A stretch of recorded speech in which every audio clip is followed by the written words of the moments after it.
everybody. Welcome to the Fluidly webinar focused on how to help clients in difficult times. Fluidly's been focused on support over the last couple of weeks. We need to understand the challenges that businesses are having, and we also recognise how important accountants are to those businesses. So bringing everyone together to support, learn and guide in these uncertain times is the most important thing that we can all do. My name is Gavin Fell. I'm the VP for Sales and Marketing here at Fluidly. I'm joined by three awesome panelists who you will be able to see on the screen, all very well respected in their field. We've got Stuart Hurst, Director of Cloud Accounting from UHY Manchester. We've got Terry Peachman, Owner and Principal at Tax Assist Lincoln, and we've got Graham Tannick, Partner at Graham Tannick & Co. Accountants.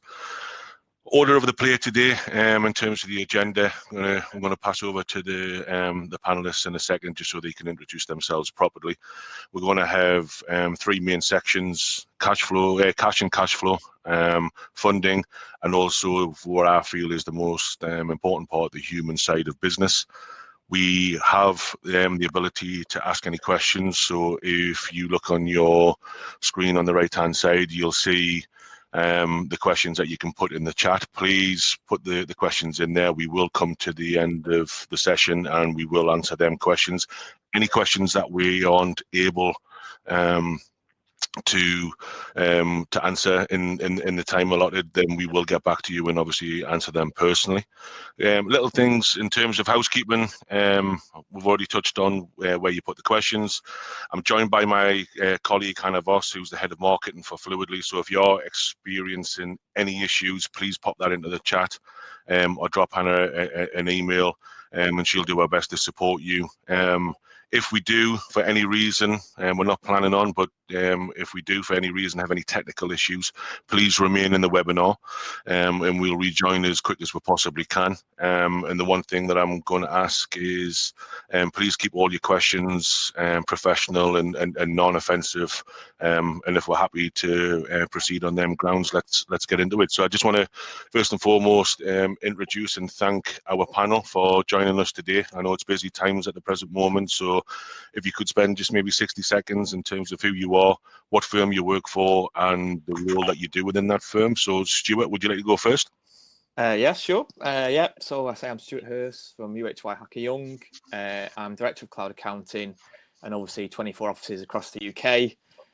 Ultimately, I love Xero. I love QuickBooks Online. We implement those two primarily, accounting systems, and move people to the cloud, and then start building an app stack around that and move clients from this traditional dentist style once a year view of accountancy to business advisory and supporting them with whether it's management accounts, cash flows, or ad hoc business advice. That's kind of my role to push that across each of the offices. Perfect. Welcome and thank you. Graham? You may be on mute, Graham.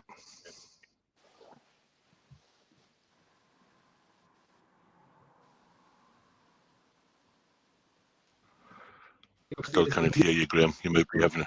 There you are. All right now? Yeah, Brilliant. you're on now. Start again. Graham Tannick Co. Accountants. We are based up in Newcastle, just along the road from Gavin.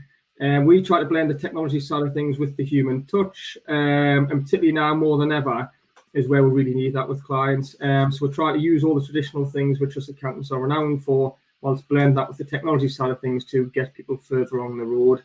And now more than ever is that really important for clients. Thank you, Graham. And certainly, last but not least, Terry. Yeah, hi everybody. I run one of the Tax Assist Accountants franchises over in Lincoln. I've been in the network now for 16 years and lead my team. We've been a paperless office 7 years. We've been cloud-based with our clients for the last 3 years. So within our network, we're probably leading in respect to some of that. I actually came into accountancy from a background in banking, and so understanding finance from the lending perspective has made it interesting from the accounting perspective, and cash flow clearly fits between the two of those. Perfect. Thank you very much, guys. And like I say, let's get into the session itself. So, structuring cash flow services in difficult times. Many of the attendees on the webinar will offer cash flow services, or maybe receiving cash flow services. And I know that obviously you also provide cash flow services to your clients also.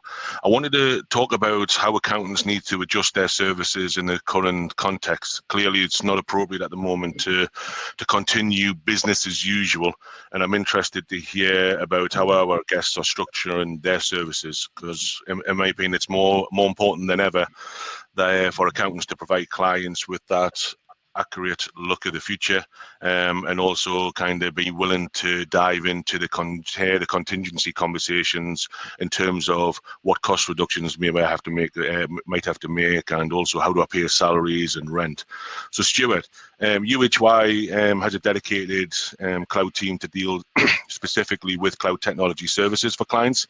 Have you made any changes to the way that you offer the services over the last few weeks, and have you changed the way that you operate? Yeah, I think this short answer. I mean, it's almost unrecognisable from even 3 or 4 weeks ago. The rapid pace of change with our economy and the services and support that business needs. And we've gone from a system where, we're still heavily compliance based, I guess, with year ends and tax being very important, and then advisory being the additional to being flipped on its head, really. That everyone right now is screaming out for some kind of support. Our first change was effectively like just start picking the phone up much more to every single client, just get in touch with them, and just see what each and every one of them needed. And there's certainly not been a one size fits all for things. Some have really struggled, obviously, certain sectors, particularly around cash flow. For others, it's been more operational side of things, the actual how staff actually get to do their job and deliver that and support with that. So it's pushed some of the team's skills in a different manner, if you like. It's probably not been as detailed and as technical and accounting standards as ever before. It's been really getting close to clients and understanding what they need and what the situation is. And the core focus, because we've moved away from compliance almost, the core focus to start has been, well, get your books up to date, get your numbers up to date to know where you're up to. That's been step one of our kind of cash flow service and working, has been, if you don't know where you are, then it's so hard to project. So we've done a lot of, we've took additional bookkeeping support for a lot of clients on board to get them up to speed, take that on. Then looking at working with cash flows and almost, on the Fluidly side of things, like scrapping the AI, like the intelligent forecasting, because it's all out the window. Because looking at, right, who is actually going to pay you, forget what they did before. Like, you need to have conversations with your customers, with your suppliers, and encouraging and people just to talk to each other has been a big thing for that. So the cash flow models have almost gone taken a step back from the AI and gone back to basics. Core. So we've seen a lot more of those, and the MI as well, with government grants that are available, and which we're going to talk about a little bit later.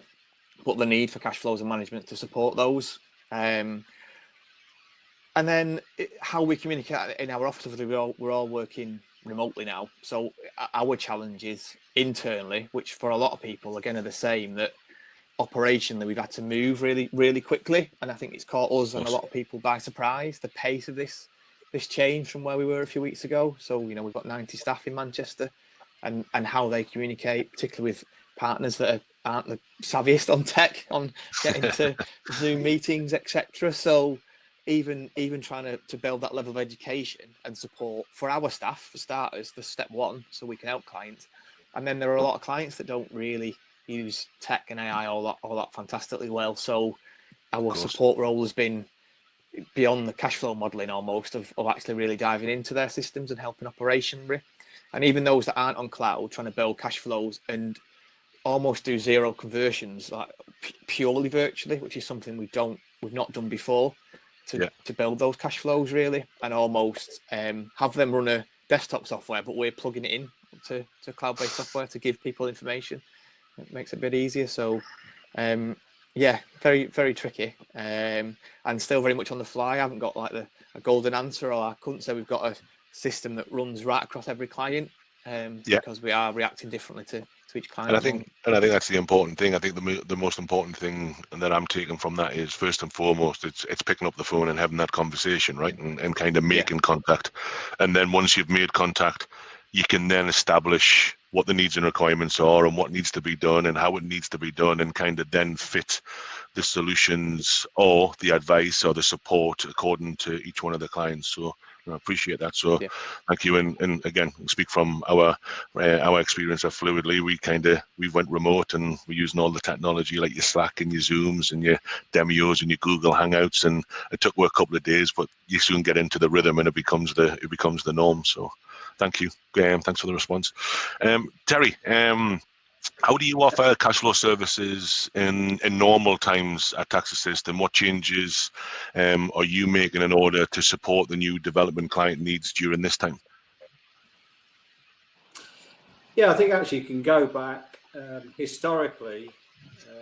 Cash flows tended to be produced purely to satisfy the bank manager. Yeah. They were reactive to a client need, and the client need was money, and he had to prove that he could pay it back. They didn't tend to have much value beyond that. I'm going back several years here, because they were hard work to put together. Yeah. They were chore, and therefore people weren't prepared to spend the time once they got what they wanted out of the cash flow. I think since online bookkeeping has been available, and we're now talking about online becoming real-time bookkeeping, the cash flow is much more dynamic. Yeah. It's much easier to construct, and it's based on recent data rather than historic data from day one. So what we're now doing with clients is saying, before the recent couple of weeks, we're saying, if your records are up to date, you can see where you're going the next 3, 6, 9 months, and see where the pain points are before you arrive at them, and take action to perhaps minimise those pain points. So yeah, real-time bookkeeping leads to real-time cash flow forecasting. As to the last couple of weeks, or even the week, it's not that long, it's been very different, and the ability to react quickly, I think, will increase apace over the next few weeks as people take in what is happening, and they realise what's happening to cash flow. Some people still think they're going to get paid on time because they've always got paid on time. I think the reality is some people won't get paid on time, because cash flow is a problem now throughout the whole economy. Even these grants that are coming in, we don't know when they're going to be received. So a cash flow we might do for a client today is going to need changing perhaps next week, when we know the grant is going to be available in 6 weeks, not the 4 weeks we originally predicted. So I think the ability to be nimble is very important. And that's what we're trying to tell clients. We can help them if we've got up-to-date information, and we can work with them, and we can do it because it's much easier now than it ever used to be. Yeah. And we can do it quickly. But I do think it's something we used to avoid because it was seen as a chore. Okay, thank you. Appreciate that. Graham, I know you've put in place a dedicated plan to support your clients with cash flow in this difficult time. Can you tell us a little bit about the changes you've made, and what has been the impact of the changes, or what are the impact of the changes been? I think the key thing for me, and echoing the points what other people said already, is now we've got an alignment of vision. So I think a lot of clients, a lot of accountants up there must feel the same thing. Struggle to buy into where the software fits into their businesses. Now it's a case of they've got no choice other than to embrace this. So the steps we've run through with our clients, the changes we've implemented, is so naturally, like everybody else, we're working totally remotely. But we're saying to clients, first of all, look, let's look operationally within your business, what does work, what doesn't work, and let's start with that. So all of those guys that were previously, say, non-cloud based, were saying, this is the problem you've got, this is why we kind of support you the same way we could have if you'd actually went cloud-based. So it's aligning us, say, what our thoughts on, and say, you know what, you're actually right. So we're now moving that stage, but start operationally with regards to getting that. We're getting a lot more buy-in. They've got a little bit more time to shut up shop. There's a lot more buy-in with that starting point. We're then moving forward off the back of that, and obviously again with all the HMRC guidance, which I'm not going to repeat there now, but we'll then say, right, look at the HMRC guidance, then build that back to your cloud software. And again, clients like, all right, I see this in terms of what we're actually talking about. Then clients again are engaging more with us and listening. So again, they're then buying into the software side of things. To then overall, I know Stuart mentioned this there before, is getting the data right. All of a sudden now, it couldn't be more important than what it's ever been before to get the data right. So you're having a conversation with clients to say, you know that data I was asking for ages, and you just refuse to respond to my emails. If you don't do that there now, you might not be in business in a couple of weeks' time.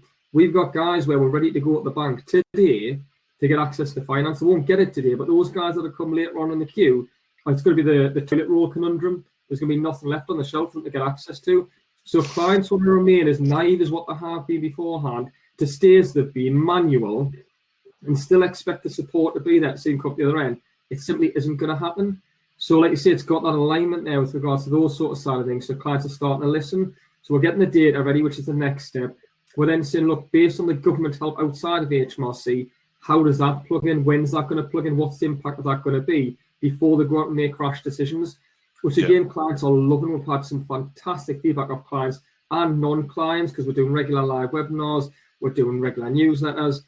So I'm people we've quoted for work before. This is, oh no, we're going to kind of steal their existing account or somebody else is cheaper. Coming to us now and saying, look, let's say, right, let's chat again. Let's see about this, because we're putting in place measures so they can think about these decisions using the likes of Fluidly to put in place these sort of decisions before they've actually made them. To say, oh, I see that. So before I sack that person, don't sack that person because there might be this, that, and the other. I say, yeah, exactly. And I said, we're all just looking at it on the screen.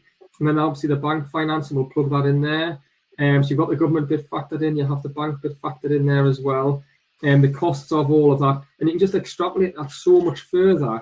But it almost feels like we're working together more closely than we've ever been. And we repeat the steps again, which Stuart said before. Obviously, picking up the phone, ringing these clients, putting their minds at ease, day, night, weekend, whenever. But they're really engaged with us in a brilliant, brilliant way, and it just feels as if all of a sudden that vision we had as a firm, for which a lot of clients are embraced, but not everybody. Everybody's on the same path there now, and the feedback we've been getting is phenomenal. So it's been fantastic feedback, great structure, and our clients are relatively relaxed, or as relaxed as they can be in this period of uncertainty. But they're really coming back, and we're getting the best possible chance to see them through this. It's been great. Fantastic. Thank you. Great answer, Graham. This is a question that's going to go out to all three of you. So if we can stay maybe in the same process of Stuart, then Terry, then Graham. Businesses often don't fully appreciate the need to have an up-to-date cash flow forecast until something kind of bad happens. And then it can become very urgent and very high in terms of the stress levels around the situation where the business feels like it's vulnerable at that time. How do you properly support in those urgent situation times where time is critical and the cash flow service that you need to deliver is delivered quickly? And if I could start with Stuart. Yeah, sure. Well, I mean, at the moment, it is really all hands to the pump, and I guess the capacity that we are creating to work on cash flows and management accounts, we have got more capacity given that a chunk of our audit team that were supposed to be out on audits aren't anymore. So in terms of the number of bods that are around to be able to deliver the support, it's significantly higher. In addition, the working from home, remote level of things mean, there are lots of people that have got families at home. Hours, the 9 to 5, 9 to 6, whatever is also changing, so that some people are working at different hours. So it almost means that we're almost 24/7 though in terms of the support that someone is working or around to take a call and support someone, and trying to keep things fluid amongst our own internal things with, let's say, Hangout, Zoom, etc., to pass information on and work in small teams really, to get cash flow information as soon as possible. What I am finding is that now, when clients are in dire need, you aren't waiting even a day to get information from a client. Like, you ask for something, they give it to you. So that makes life easier from our perspective of trying to get things up to speed and support wise. And again, it comes down to conversations and phone calls and trying to get, be as honest as possible, and build out best case scenario, worst case scenario as well, really, for clients. There's been a couple that where we've done a few forecasts of what ifs really. And yeah, just work in that sense really. So everyone, I think, of certainly 95% of the population are coming together and going the extra mile. And it's certainly been the case in the office that the support from the guys to work different hours and past work hours, no one's ever been more focused, I think, on helping clients survive, never mind succeed, just survive at the moment. Of course.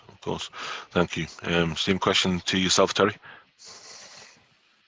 Yeah, I think what Stuart said there about the ability to deliver out of traditional office hours is really appreciated by clients. They need answers quickly. They're getting information at different times of the day, and being able to feed it into us and us react and let them know that we're here, we're listening, and we're working on it is very important and very much appreciated. We've had great feedback from the clients that we're talking to, where we are helping them, that we're going out of our way as they see it. To my mind, it's our duty to help them. And I think now we've got a real opportunity to show clients the benefit of having up-to-date information and the value that can bring to their business and the value we can add to it by working with that information. And okay, short term, we're looking at cash flow demands because that's everybody's big problem today. Of course, yes. But going forward, I think the fact that we can demonstrate value and help them protect their income, protect their businesses by working with them, my hope and my belief is that clients will now value us even more. And what we've been going on about for the past few years about having real-time information, answer the questions quickly, we're trying to help you, they will now see that we were genuine in that. And those that have been good previously will be able to get that information straight away. Those that are now having to change the way they're working and give us that information and bring things up to date, hopefully they will embed that in their process going forward and we'll benefit from that. I think as well, it's always difficult to talk to clients and say, this is going to cost you money today in a time like this.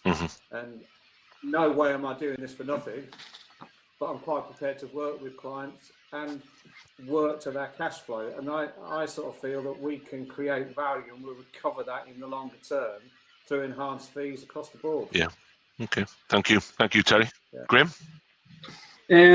Without repeating what's been said already, I agree with what both guys have said. But I think also the other thing there now is being a little bit blunt with some of these clients. So we're being quite direct. Because I say now the time for dancing around things and to say kind of saying what clients want to hear or giving clients even a choice, I think is gone. I think with certain things it's a case of, look, I'm not messing around here. This is what we're going to do. This is why we're doing it. And these are the sort of features here which are going to make a difference to your business. If you choose not to do these, you're reducing the chances of you coming out the other side. Even by doing these, there's a chance you still may not come out the other side. So like that side of things, when you're actually kind of going through that, is getting, like what Stuart said before, it's getting with the information sooner. It's getting us different information. It's getting us different levels of engagement, and clients are embracing it off the back of that. Now again, there is always a cost factor to this, and be it right or wrong, and it defies all business logic. But for us as a firm, there now the time is to come together. So one of the lads, it was his 30th birthday on Sunday, was meant to be off all this week, and he's cancelled his week's holiday to come in. I've got clients even ring us up and saying, look, we've got nothing to do. If you want to handle that in, give us a shout. And I'm re-emphasising this to clients, saying, look, we're putting the support in place. We did turn that client down, by the way, because we said confidentiality was excludable at the end. But we're putting that resource in place to make clients aware, look, we're putting these steps in place, follow these processes, read newsletters, read all of this, and let's put the logical steps in place to get you doing this. But like I say, there is a problem because I see these clients cannot afford to pay us for these services. We've waived that. We just said, look, forget about the cost side of things there now. There's some more important things going on around this. So let's just get you to that next point. Let's put these things in place where resources permit. Let's get all this stuff sorted. Then let's come out the other end and we'll just worry about the rest afterwards. But this is a great opportunity for the profession to use this to say, you know, that thing I was banging on about for months beforehand, for which you kept ignoring the emails, ignoring me phone calls, not even bothering to actually use, that's one of the tools which helped you come out the other side. So when you come out the other side, if you then say, oh, well, we'll just get rid of that there now, there'll be a firm professional action, we'll say, with regards to some of those clients. But like you say, I think that's a case, we've got to be fair, we've got to be brutal, we've got to be ethical, brutal in the advice, ethical in terms of doing some work for free to get them through this, and also trying to keep them calm. I mean, I'm saying all I'd say, look, you've got to keep calm in these circumstances. You're going to make very different decisions, remaining calm with the support around you. But we're supporting every client of all sizes in reasonable measures. So again, we kind of do everything for everybody.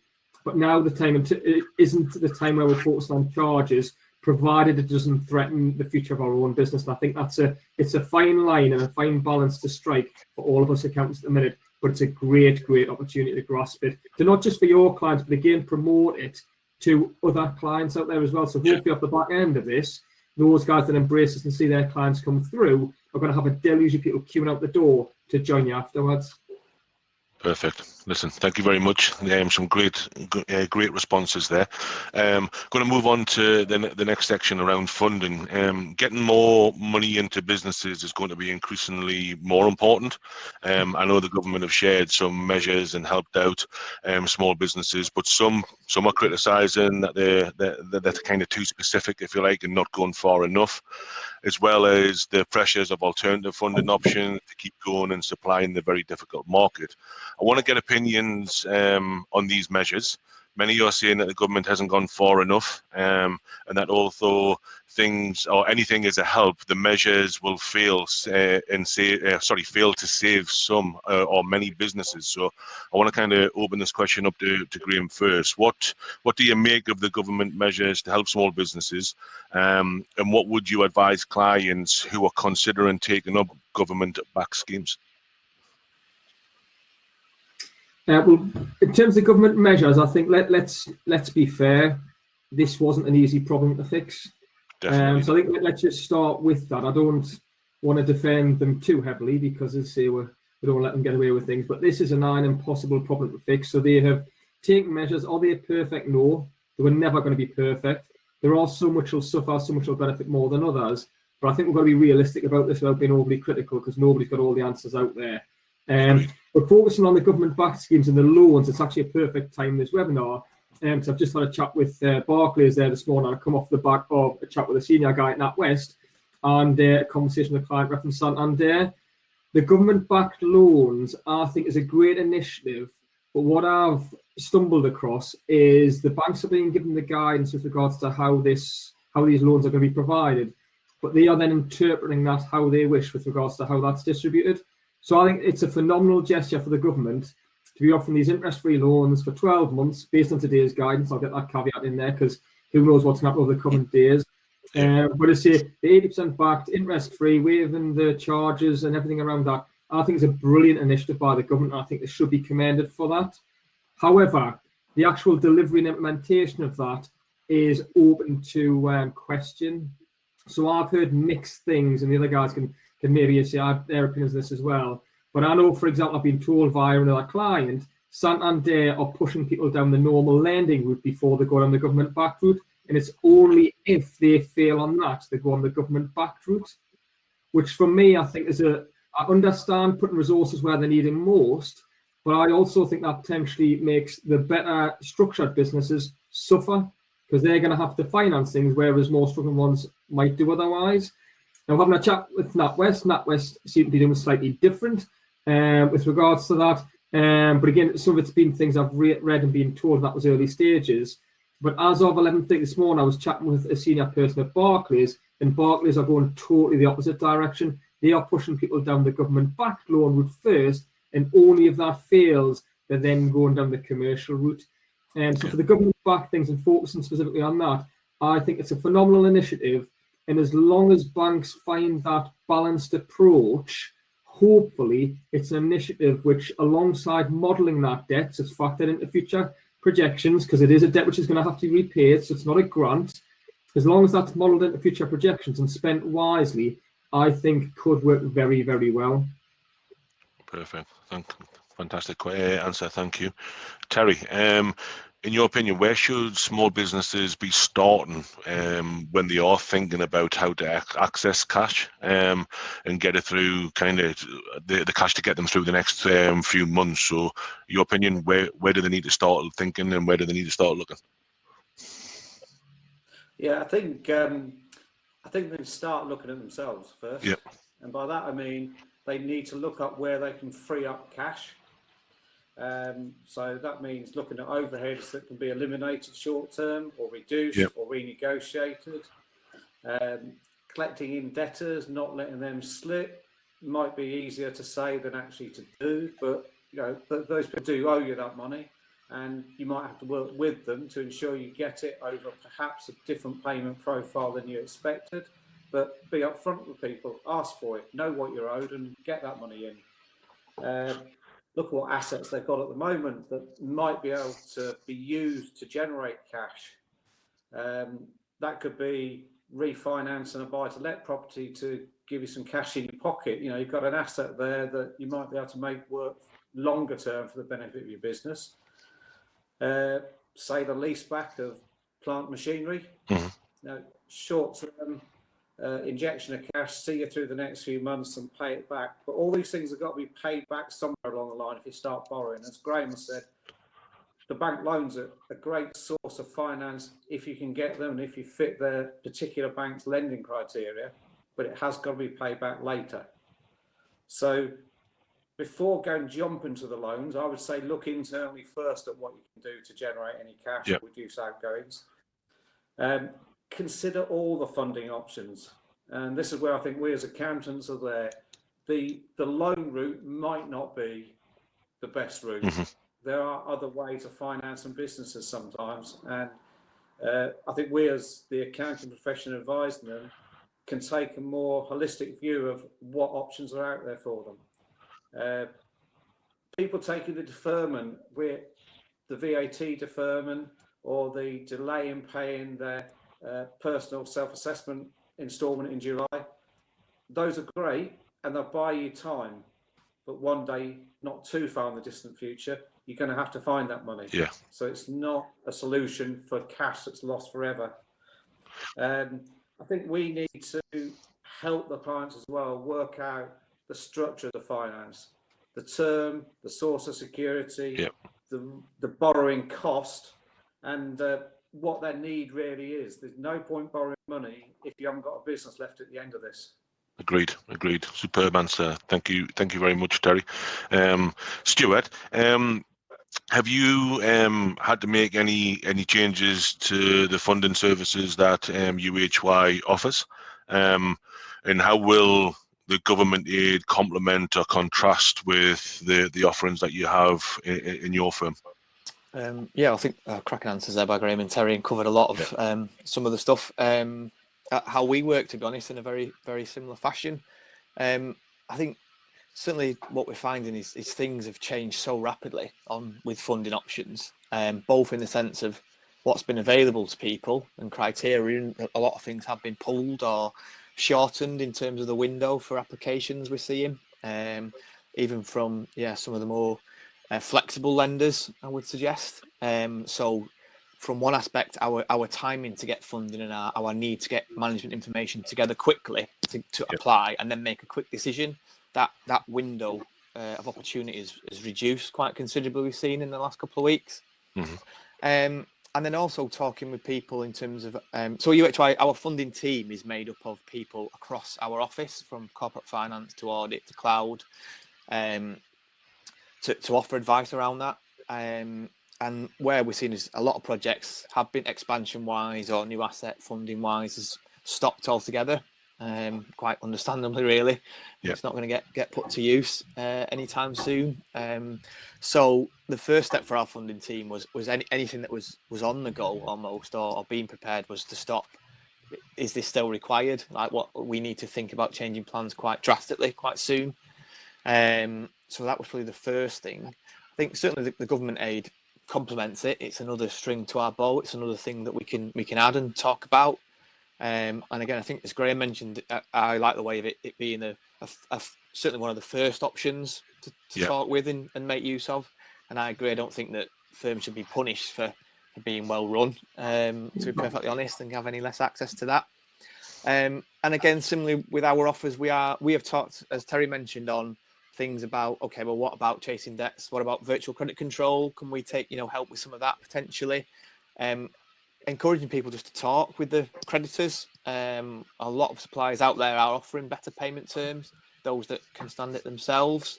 So again, albeit a different type of funding, but opening those communication lines is kind of our first port of call, and taking it from there. And again, it kind of comes back to, we're just seeing much more up-to-date information, cash flows and management accounts coming before any funding decisions are made now. And again, just the sheer turnaround and speed that's required. You know, we're talking kind of 7 days maximum for most of these things. And beforehand, I know we had deals that could sit there for a good few weeks, really, that were pondered with clients and before any decisions were made. So it's a massively changing landscape. And I think, as Graham mentioned, you know, in a week's time, it might be different again. So yeah, it might change again, of course. It is a continual conversation with clients. This isn't that's your funding options and right, we'll speak to you in a month. It is almost on a almost daily basis, really, for some of these clients. Yeah. Perfect, thank you. Can I just remind everybody that you can ask questions in the chat? So if you have got any and you're sitting on the line and the guys haven't covered anything that you want to ask, then, or want to understand, please pop the questions in the chat. Moving on to the section, the if you like, the human side of business.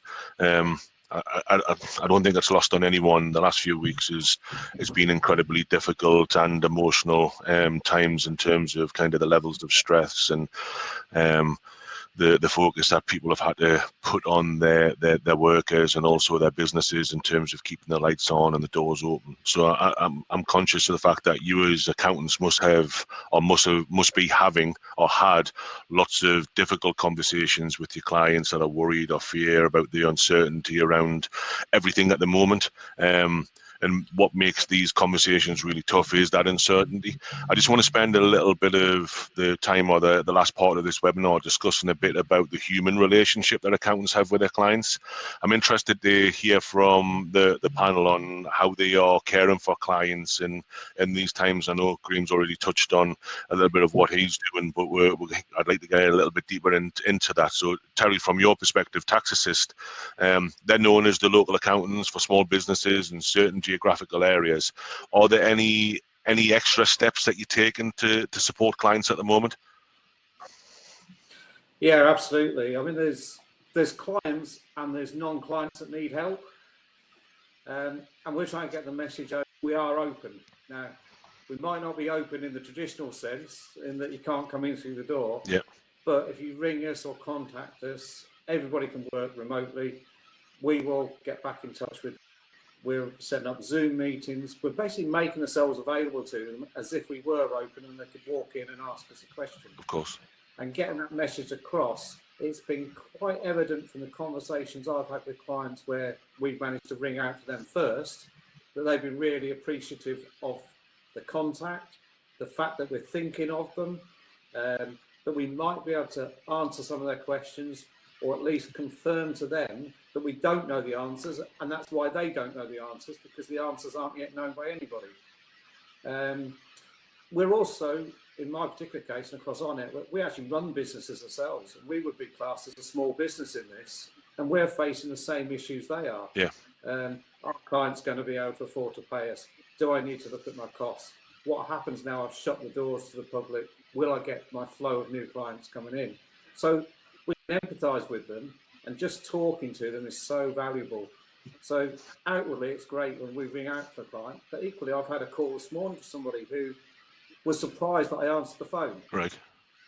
And so, I didn't think you'd be open. Oh, great that you are. Can I just run this over you? And being there as the agony aunt or the shoulder to cry on, and I have had a client crying down the phone to me, which you talk about the emotional side of this. Yes. That was tough to take. And I'm sure we've all sort of faced those conversations, and we perhaps can't give people any particular comfort that might solve their immediate problem. But what we can do is let them know we're here, we're listening, we're on their side, we're trying to help them navigate through this. And alongside those conversations, we are pushing information out to them. And I know there's a danger of information overload if you're not careful, because there are so many people pushing information out on social media. But we have got a regular newsletter going out that would go out once a month. It's gone out twice in the last 4 days, with up-to-date information, and that is based on fact, not opinion or gossip or what might happen. So we're trying to give them what we know that we can hang our hats on and say, this is what's been agreed.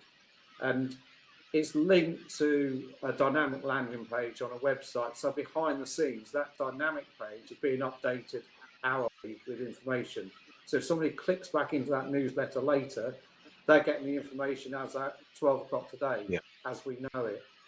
And I think taking some of the talk from down the pub or the neighbour, not that they go down the pub or speak to the neighbour anymore, but this gossip chatter away and dealing with fact helps them get through the myriad of information that there is out there on social media these days. Okay, thank you, Terry. Thank you. Stuart, what can accountants do to offer some sort of comfort and reassurance?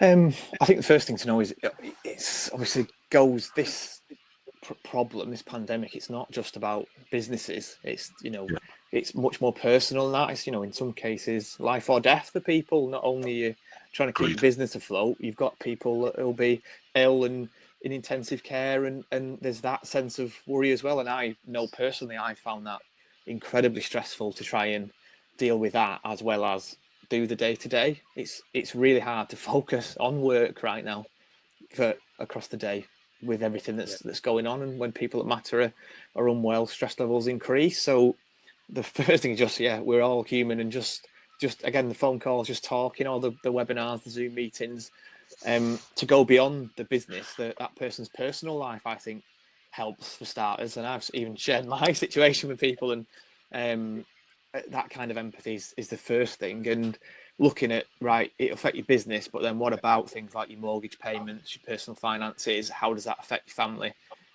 Looking into them in much more detail than we ever would before, even for certainly like the cloud team at UHY, a tradition that's passed over to the tax team, if you like. But now there's a much more involvement from the entire team in understanding that person as a whole rather than as a business. Agreed. And I don't have all the answers, I don't have a magic wand, but it's trying to have meaningful conversations, stripping, as I mentioned earlier, the cash flow back to the bare bones, one like who is actually going to pay you, where can we defer payments, like we've mentioned, obviously things like the VAT deferment, etc. Looking at that, and then just regular contact with those that need it. Again, some don't, some are in a better position than others. There are other businesses that have got big cash reserves that are coping quite well, that don't need that almost intensive care of support. But there are plenty that do, and it is tailoring that to who needs it, because not everybody needs that kind of that weekly contact. And then just as has been mentioned, our advice and support now really is we're not looking to kind of charge and make from this on the cash flow support. We've got capacity with some of the team not running audits, and it's to try and help as many people as possible just survive this, really, and to know that they're not going to get through it and then be charged with a massive bill at the end of it or in 3 months' time for it, that this is part of the service and we want you to survive and prosper at the other end of this, really. So to know that they can pick up the phone if it's at 9 o'clock or in the morning or 9 o'clock at night, and someone will be there to help and support them, and they're not on the classic timesheet being charged. And I think I said this before, if anyone out there wants any kind of free advice or look at some cash flows or look at some numbers, then myself and the team are always around and available for that. There you are. There is a real life example right there. There we go. Happy days. Thank you, Stuart. Graham, how important is the personal touch at times like this? Human touch. Who gets a bit of human touch right there? Just popping in here. The key thing for us, I've got to share with what Terry and Stuart said there before. It's brilliant to see doing those side of things, but adding to that, I think the key thing is literally, I sometimes pick up the phone and I will literally just say to a client, I'll say, look, how are you doing? How are things? How are you actually feeling? And what we're finding relationship-wise with clients off the back of all of that is just literally something whereby, well, there we go, embracing things such as this. I'll put my daughter on the screen here. Kids are at home, as if businesses are working at home, and it is something where business owners are trying to battle with this. And I've got the other one trying to steal as well. But having that personal touch with regards to things, to say, listen to clients on the phone in tears, clients on the phone screaming, panicking, not knowing what best to do, is going to mean that I say battles are ahead. There we go, there's the other one. So you've got the two on. Is going to mean the clients want that helpful ear. So when they're crying, when they're upset, when they're things like that, now's the time to really make a difference, because I say this is what we're trained in. We should feel empowered to make that personal touch, that difference, to be flexible with them. And again, it goes back to Stuart's points there before. So we're flexible with the hours. We say we're having kids interrupt things as we've got there now. But this is where we really make a difference to these clients. And it's not about profiteering. It's about working with clients, anticipating those phone calls, seeing what they really want. Some of these clients, we're finding some really positive phone calls where they're better prepared than what we realised they were. It was like, actually, on the face of cash flow things, I didn't realise you had that hidden pot. Probably that wasn't declared to the taxman mind as well. But all of a sudden, they say clients are really engaged and they're talking, and we're getting closer, so much closer to clients off the back of it. And that's a brilliant, brilliant thing there now. So it's not about profiteering, it's about making a difference, and it's about what we're trained in. So in years to come, our clients will never forget the contribution we've made, which is, I'm empowered by it. Yeah, perfect. I've told my team that clients will remember in the future what we do today. Yes. So it's important that we look after them today. No, absolutely. I absolutely agree. And I think ultimately, accountants, suppliers, I know we have partnerships with your three firms, and that is a case whereby that's really, really important. I think it's really important. Me and Graham had a conversation back end of last week and over the weekend where we talked about the accountants in the industry, and everybody forget about whose clients they are as such, and forget about being opportunistic, and forget about kind of what we're going to get out of the back of it. Actually, let's all pull together kind of as one united front, because we will learn so much from this. We will learn kind of how we can overcome hurdles in the future. And let's face it, we're not going to be coming up against the hurdles that we're currently coming against now. And I think small business owners, medium-sized business owners, accountants, partners, suppliers will be learning so much from this time of uncertainty. And I think it's really, really important that what we actually do is we pull together and actually come united as one. And in 3, 6, 12 months, however long it takes, we look back at this and think, you know what, this has been probably the biggest life lesson that we've all kind of went through. And anything that kind of then gets thrown in front of us moving forward will feel like a little blip in the road, where normally that would be kind of the reason to kind of panic and worry. It's like, come through this at the other end, it will make us so much stronger in terms of one as a country, and two as small businesses around this country. So I couldn't agree more with what you've said today. And I just want to kind of say the feedback and the responses, I'm sure everybody on the line is taking something away from it. We do have one question, Graham, and I'm glad the wife's come and saved you, because it was directed at you. It says, in Graham's conversation with the banks, is there a minimum amount that the banks are interested in, given that currently this might be the only and the last option for a self-employed person? At this point in time, not that I'm aware of. They haven't made me aware of any minimum amounts around this. So honest answer is that I don't know, but I haven't been made aware of anything around that. I'd imagine that at least engage with a conversation might push you down a slightly different path, but that's just based on past experience rather than something which they've told me. But on the note of the self-employed, and again, the other guys I say might well have heard this as well. The rumour mill's going crazy. The fact there's a further announcement coming there this week. With regards to further help for those self-employed, not within limited companies, that may again change the landscape ever so slightly. But again, as it is rumours, well, certainly at the point of time which I've read there this morning, but not that I'm aware of, Donna. Rashish is just put something on there. Graham saying, Graham, I have some. Can I share with you? Barclays released some more info. Oh, brilliant. Right, I'd seen something to say, sneak out there this morning, but I just haven't had a chance to read anything there this morning. My time for reading emails is between 11 and 12 o'clock at night there now. So I'll catch up with that. And between 12 and 1, I send me daily newsletters out. Yeah, and then between 1 and 2, you're babysitting the kids. Exactly. I do whatever the wife asks us to do. That's what I do. Another question's coming from Ian, and I'll direct this one at Stuart. I have clients who bank with Starling. They're not on the list of the 40 banks to obtain loan schemes, though. Does this mean that they have to set up a new banking arrangement first to access this scheme? Good question. The honest answer is Glad you've got that one. Yeah, I know. I thought that when you said my name, I thought thanks. The honest answer is I'd have to check at the moment to know exactly what the situation is with that one.